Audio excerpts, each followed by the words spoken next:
Good evening, everybody. How's it going? It's me, Comic Crack. It's Sunday. This is a sort of Sunday wrap. Um, I say sort of because I have very, very, very little to talk about reading wise. Couple of things to talk to you about tonight on top of that, but not too much. We didn't have a Sunday chat this afternoon, so I was sick this week. I was kind of out of commission for a good 3, 4 days. It was freaking brutal. The week before, my daughter was sick. So I think that kind of incubated with me, and it hit me like a ton of bricks this week. Yeah, I was zero energy. Yeah, it was intense to say the least, but I feel a lot better now. I feel back to my old self. Um, so hopefully this week I'll get a chance to kind of dive into some books and do some reading. And then Rasa and I will be back next weekend. I think we're going to be joined next weekend by a special guest. Donald Rex is going to join us. So make sure you tune in for that next Sunday. It's on my channel next week. So stick around for that next weekend. A couple of things I was going to talk about today. As I've been doing lately, I kind of like doing a little bit of music stuff that I've been listening to this week, even though there's long stretches where I don't dive into music nearly as much as I once did. I feel like that's happening a little more now. So it's sort of tied in. Maybe I'll start with maybe I'll start with the fumetti. So I found a bunch of fumetti online, some English translations. I don't know, probably about 20, 25 different books from a bunch of different series. There was one series in particular, I think there was about 5 or 6 books from it called Terror Blue. The series itself ran from, I think, like 1976 to maybe into the 90s. I don't remember what the cutoff was. Somewhere in that range, though. The earliest issue they had was issue 6, which was one of the issues that I read. And then beyond that, there was like issue 130, 131, 146. So I kind of just dived into a few of those books.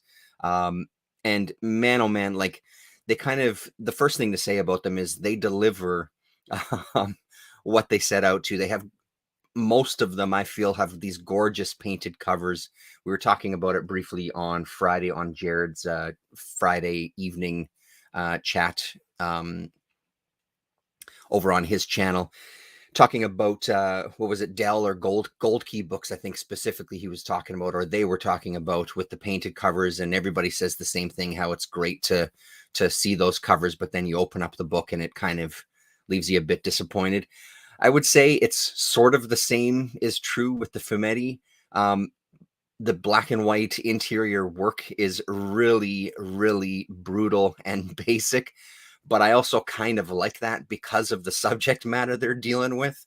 Sex, violence, sleaze, all sorts of just debauchery in the ones that I read. I know that there's other series, I think, that are a little more sci-fi based. I tend to like the stuff that's a little more horror or exploitation movie kind of based.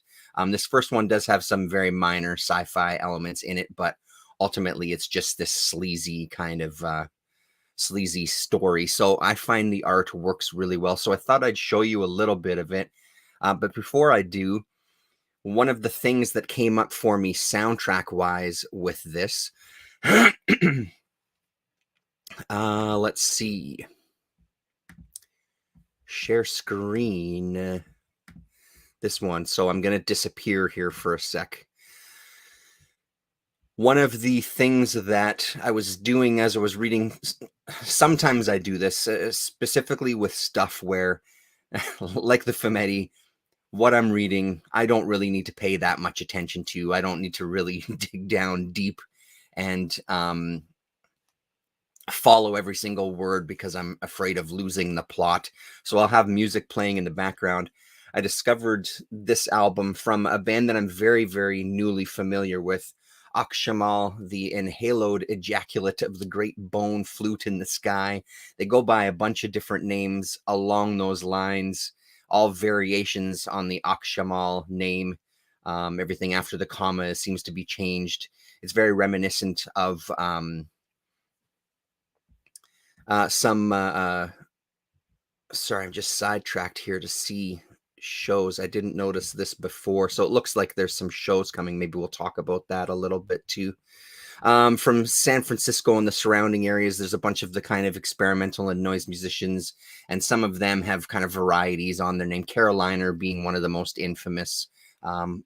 An incredible band, but they always had kind of Carolina Rainbow and da da da da da or variations on that theme, right? So I've often I've been wondering lately if somehow this band is associated with them, but let's see here. Um, it doesn't say where they're from. Let's have a quick open of their Instagram page. No, it doesn't even say where they're from here. So I'm not sure. I feel like they're from that same sort of world. They're from that same area. So this is a selection of their tapes here and albums they have out. I was so taken by this.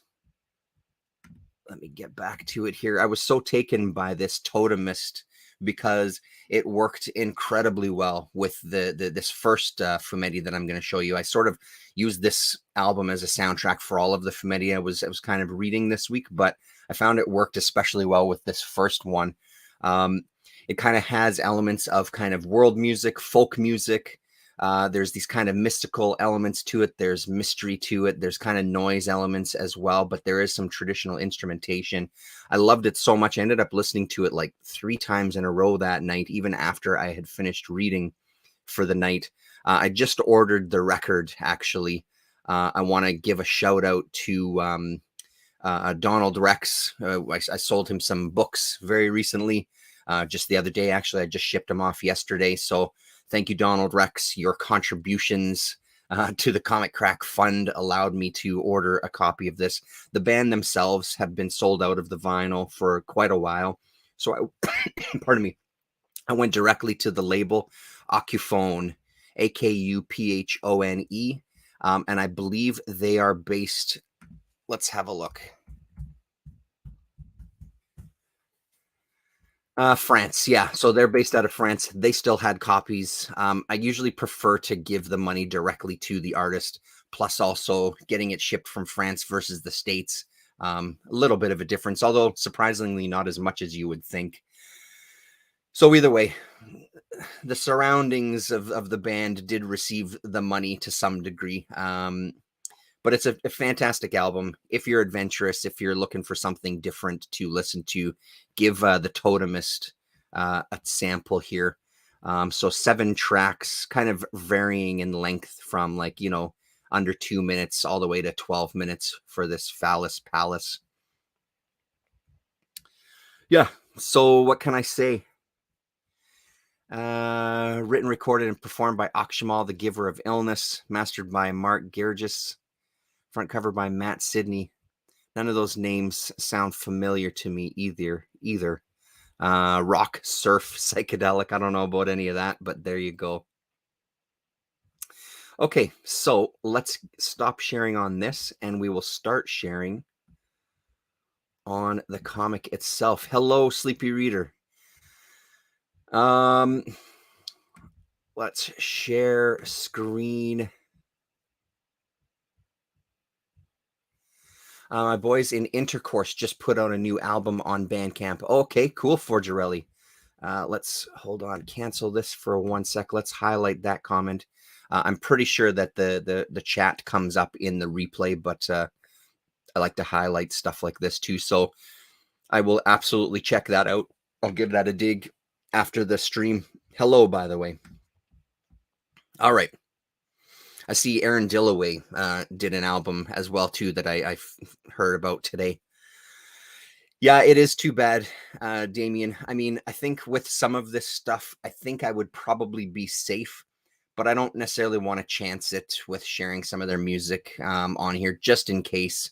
But I have a feeling for a lot of the stuff that I might end up sharing on here, we'd probably free and clear from any sort of Big Brother thumb coming down on us and shutting down the channel or giving us any copyright strikes. But you never know. So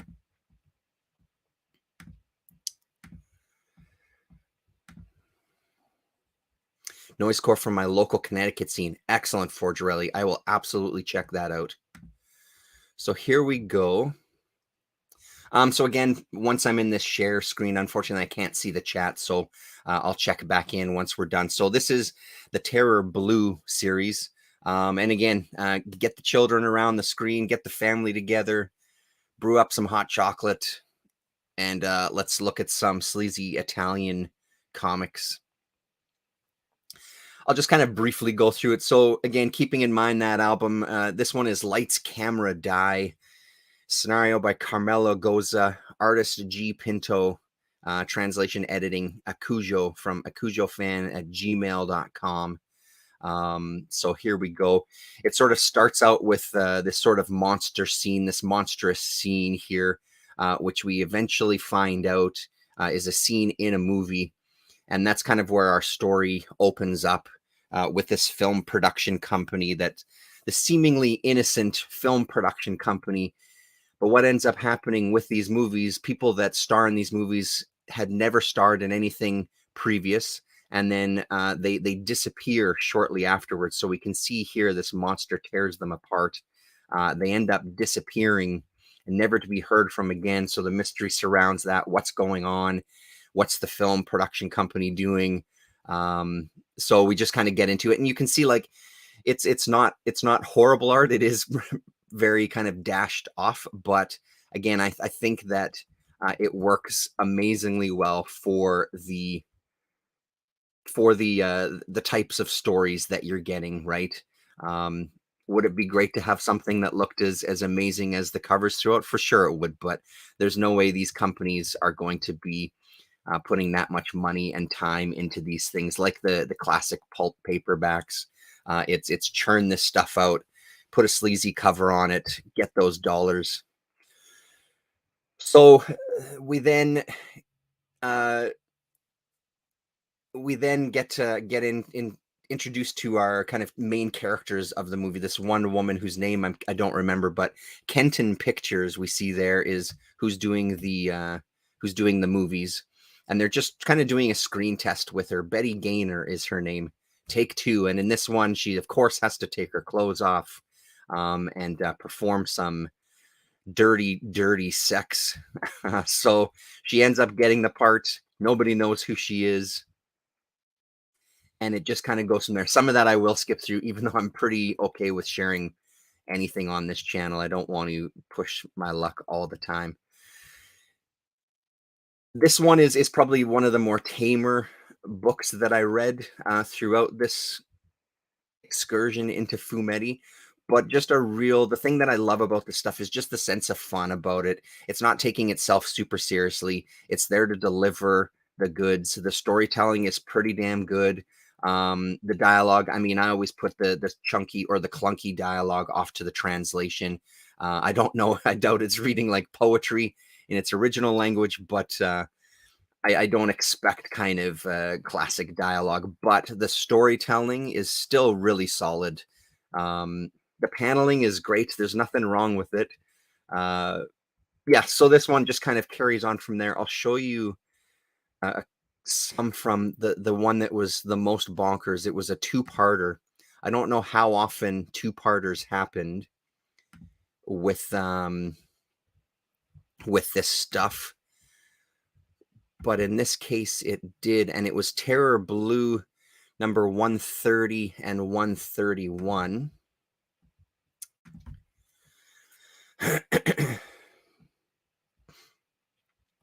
The art style looks familiar, like soap opera comic strips about doctors. Yeah, absolutely. That's a good way to put it, actually. I can absolutely see that. Just like filmmaking in Canada. That's right. Nobody's heard of them and nobody knows where they go afterwards, unless it's Hallmark. Then everybody knows. Yeah. So we'll show you a bit from this. This next one it was just fucking bonkers. What happened to it here? Sorry, stand by. Smooth sailing as usual. Here we go. Share this screen. So here we go on the cover of number 130, issue number 130 here.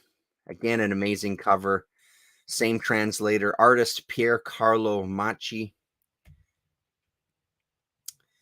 In the past, present, or future, on Earth or on other worlds, man has had and will always have one faithful companion: fear. Sigmund Freud. Erotic frenzy. This story is completely bonkers. A grandfather and his granddaughter. This grandfather is an inventor. He's invented this helmet that allows the wearer to see into, to kind of point the antenna towards somebody and see their thoughts. He wants to test it out on humans. He doesn't want to test it on himself. His granddaughter offers herself. He says, no, it's too dangerous. So they decide, of course, let's just convince one of my friends. The problem is finding out if it works. What problem? We just have to test it. Whoa, wait a minute. Don't you realize how dangerous that can be? What nonsense. Why, I'm certain that I didn't make one mistake in my calculations. No offense, Grandpa, but last month you said the same thing about your magnetic blender, and it exploded as soon as you plugged it into the outlet. So they start the hunt to look for somebody else. We should devise a trick or a way to force someone, of course, because that's the first thing that you should do. Try to force someone to do it or trick someone. So he convinces Betty, I think her name is, yeah, to talk to her about her friend Nancy and get her convinced to do this.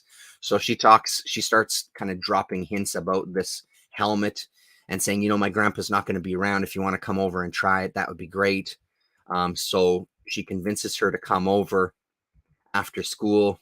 The grandpa ends up hiding in another room and kind of watching because he wants to see the results, see what happens to Nancy. She puts on the helmet. She's got to point these arrows towards her eyes and then look outside, and aim. Like, look at this art is beautiful. Like, this stuff is great. There's some stuff that's a little bit rougher, but there's stuff like this that has a certain polish to it that I don't mind at all. Oh, random passersby. Starts pretty tame. This guy just wants to catch fish. He's very excited about catching fish.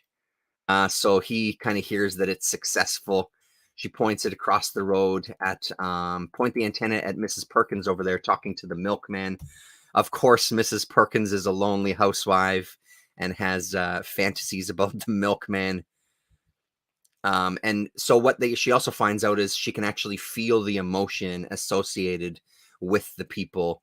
So she kind of goes into this kind of ecstatic, it kind of overtakes her, I guess, the feelings of desire this lonely housewife feels for the milkman. So as she keeps the helmet on and is kind of looking around and still has it and ends up pointing it towards the room where the grandfather is. So we get a sneak peek into the grandfather's mind, and of course, because it's the type of book that it is, his initial thing is he wants to rape this girl. It ends up overwhelming her, and she passes out. And then this is where it really gets just bonkers. It looks like she fainted because she became terrified the moment she saw what you wanted to do to her. What are you saying? And he sort of denies it. She says, don't worry about it. There's no need to feel ashamed. In fact, she's unconscious. Why don't you take her right now? It kind of goes from there. She uses that moment to steal the helmet and puts on the helmet herself. We'll pass through some of the sleaziness here. So she stands outside and is pointing it towards the room.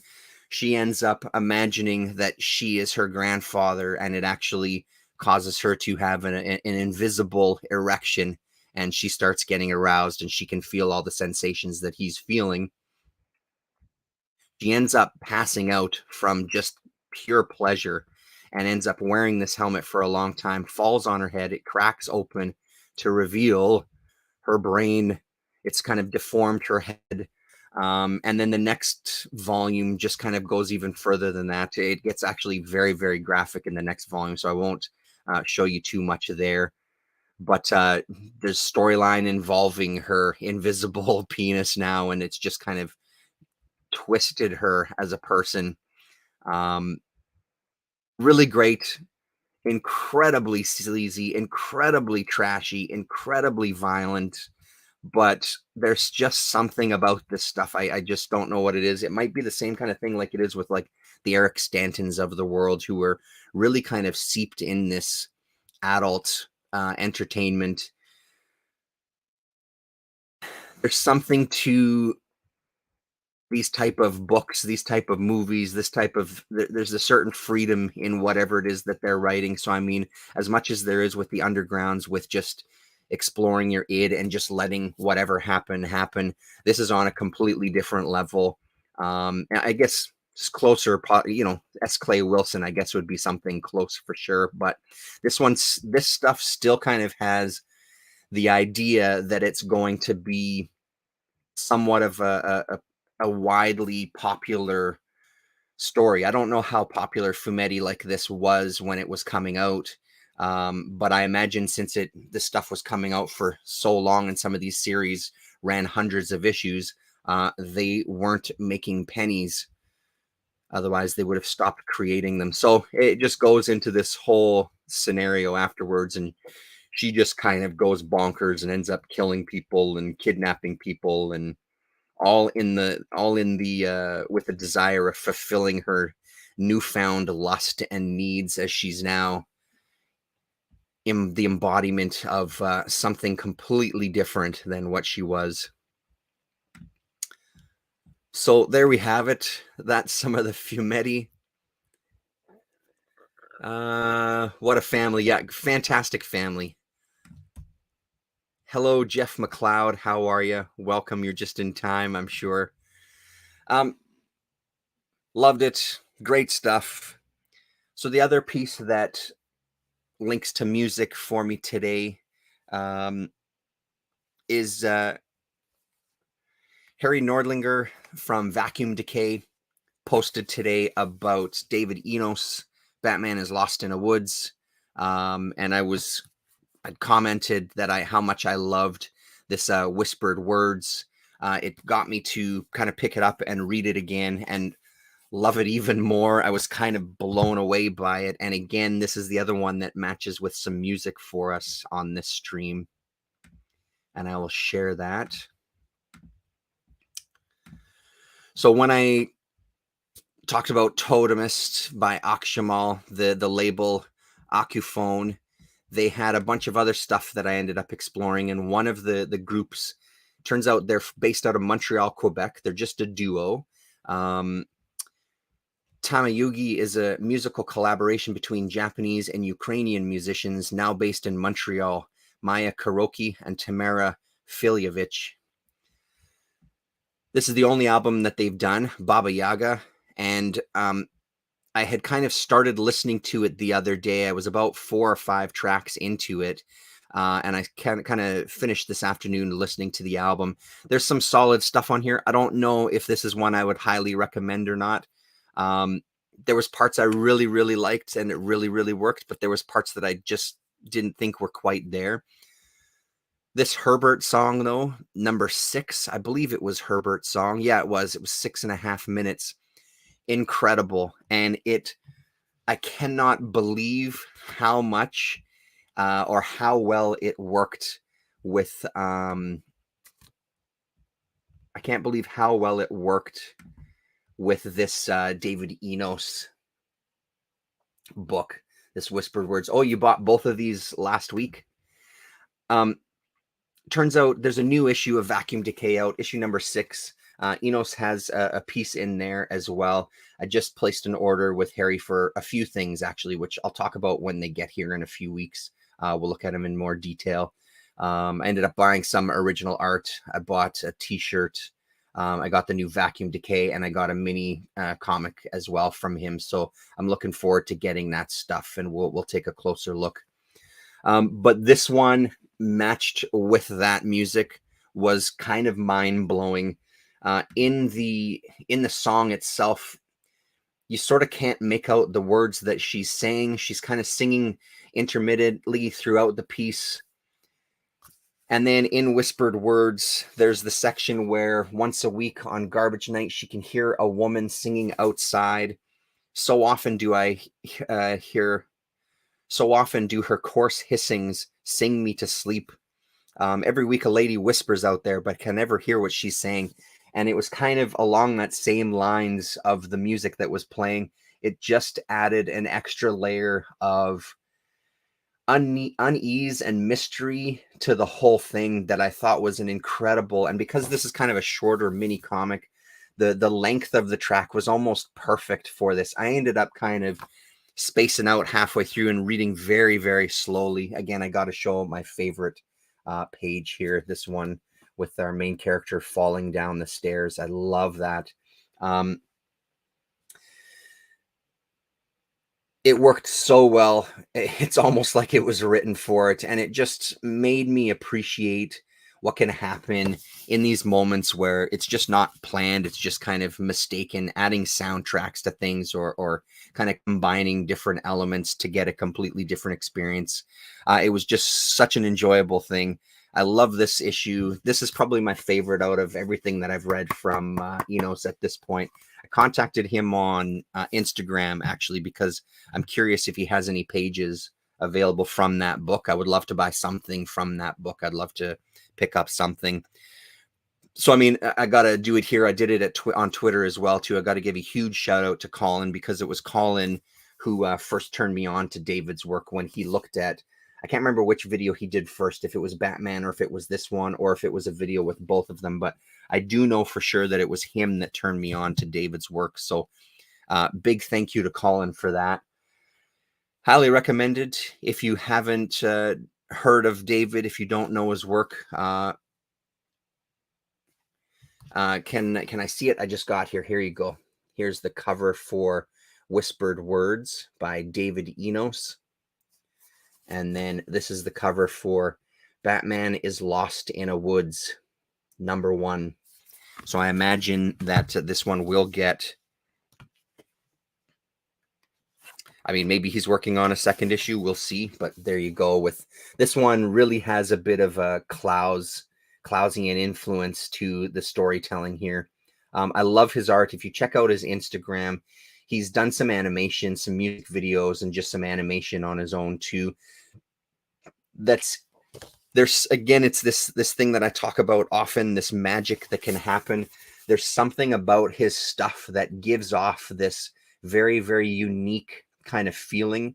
And I would say that that translates the same way in the animation that he does as well. There's a real, I just, it's just something I can't put my finger on exactly what that feeling is, but there's something going on here that it's not quite an unease in like an unsettling way. There's this kind of this beautiful dreamlike quality to everything. I know that sounds super hokey, but it is true. There's just something to it that I just can't quite put my finger on. I just know that I love it. So highly recommended for both of those there. So that's pretty much it for what I read this week. There was a couple of other things, but I want to save those for the chat with Rasa when I see her. But really, there wasn't much else that I ended up reading this week. I've just started reading it. I'm only a couple of pages into it. I did end up picking up Clobber in Time, issue #3. It's one that I've always flipped through on the shelf for the first 2 issues and been tempted to pick one up to give it a try because the art has been gorgeous. And I've always ended up putting it back. But once I saw that Doctor Strange was in this issue, that kind of sealed the deal for me, where it's like, well, I've got to check out at least one of these issues. So this is story and art by Steve Skroce, Skroce. I apologize if I'm pronouncing that right, or wrong rather. And then color artist is Brian Valenza. Show you a couple more pages here. Reminds me a bit of Manhattan Projects, reminds me a bit of the Burnhams of the world. It has that kind of feel to it. Little Bird, blanking on his name right now, but it has the feeling of all of those kind of guys, that type of art, even though they're all very distinct to each individual artist. There's still kind of this texture to the faces, the specific kind of line work that's used. So it looks fantastic. like I said, I'm only like 2 or 3 pages into it, so I can't tell you much about the story. This is a continuing story. I think it's only going maybe 5 or 6 issues or something. So I'll probably end up going back and picking up the first 2 and following it to the end, because I do really like the art. I'd like to give it a shot anyway. Maestros, I did read some of it. That is the same guy. Hey there, Damien. Yes, I had read some of that stuff. I didn't read the entire thing. Again, it's the infamous time where I kind of culled the pull list, but I was pulling that for I think the first 2 issues. But I didn't. I never finished it though. So maybe I should go back and finish that off. I'm sure it's been collected at this point. So finally tonight, and I get it if people want to take off. I have a couple of things that I figured I'd kind of do, just kind of show you what I have. I've got some things that I'm looking to kind of sell. I've kind of amassed some undergrounds. There's some new stuff here. There's some magazines as I've kind of got doubles over the time. So I just wanted to show off a few things. I'll probably do a separate video that's just a short one that kind of looks at each individual one and do kind of what we did before. If anybody's interested, just get in touch with me. Obviously, shipping would be depending on where you live, but I'll just kind of give you a sense of the things that I have. And I'll probably end up doing that video after this one. I'll just record it and then upload it separately. So for those of you that aren't interested in seeing this, because this will be it for the evening, thank you very much for coming and hanging out, and we'll see you next week. For the rest of you who might be interested, just get a peek. So I did end up getting a second copy of this one. I had ordered it from 2 shops, forgot that I did so I bought 2 copies from it because I don't like to leave the shops hanging with something that I specially ordered from them. Even though one of them I know wouldn't have a problem with it whatsoever, I still didn't feel comfortable kind of leaving them hanging for something like that. So I've got, this is a double of the Survivors. So this is one of the Jeremiah books. This one is from Fantagraphics. I think it's book 3, or is it volume 2 from the series. Beautiful stuff. In the video I do separately, I'll show some of the interiors of these things. And then I'm going to get rid of I'm going to sell off my Adventures of Rocco Vargas. I've got the first 3 volumes of it because now I have that hardcover that collects 4 volumes. I figure it's time to kind of pass these on to someone that might be interested. This will be one that I sell as a lot, probably for $5 a piece. So $15 for the 3 books. These aren't easy to find, but I also kind of want to pass on the deal. That's exactly what I paid for them. I only paid $5 a piece for them myself. Canadian, everything obviously is in Canadian. So I'm not looking to make money off of this stuff. I do want to just pass it on to people. Double of Ginseng Roots from Craig Thompson. I've already got this issue. So, and I'll just quickly show you a few of the undergrounds that I have. So Snarf number 2, there's quite a big stack of the undergrounds, but I won't go through all of them in this video. Ripoff Comics number 2, Ripoff Comics number 5, Ripoff Press Inks presents Underground Classics. This is the Fabulous Furry Freak Brothers number 0, even though it has number 1 over at the top over there. Harold Head issue number 2. Amazing book. Ran Holmes, fantastic artist. And then there's Snarf. And then there's another stack. So I'll do that in a separate video. And anybody that's interested, details will be in that one. I think that's it for me. Yes, it is. Thank you very much, everybody, for hanging out. I hope that was interesting. Some of this weird shit I've been reading is in this foggy brain of illness this week. So we'll talk to you next week. And like I said, Donald Rex will be joining us as our special guest on Sunday. Me, Rasa, and Donald over on my channel. I'll post the link for it and you'll see it kind of come up. So if you're subscribed, it should come up in your feed there. Right on, everybody. Thanks very much. And we'll talk to you.